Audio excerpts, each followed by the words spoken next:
ล่างแล้วล่างแล้วล่างแล้วลูกน่ะมีหลายคนถามเข้ามามาเบิ่งมื้อนี้สิล่างให้เบิ่งนี่ล่างให้เบิ่งนี่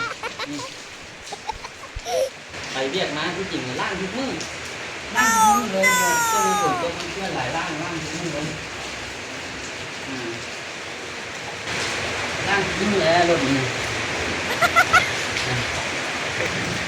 ล่างทุกมื้อแล้วรถล่างมาได้ถ้าถ่ายยังไม่เห็นเลยมื้อนี้สิล่างให้เบิ่งปกติก็ล่างทุกมื้อบริถ่ายเบิ่งมื้อนี้พิเศษถ่ายให้เบิ่งถ่ายคนเบิ่งเนาะ FC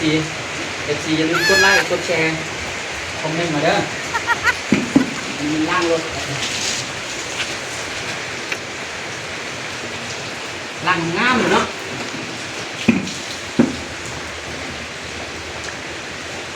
ล่างงามเลย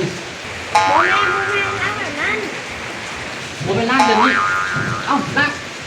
ล่างแบบซะนะ แบบส่วนมูมากินเบียร์น้ำกันหลายๆแม่ โอ้ว่ะล่างแบบนั้นว่ะโอเคสนั่นมื้อนี้จัดมื้อนี้จัดเอาล่างแบบนั้นน่ะเนาะ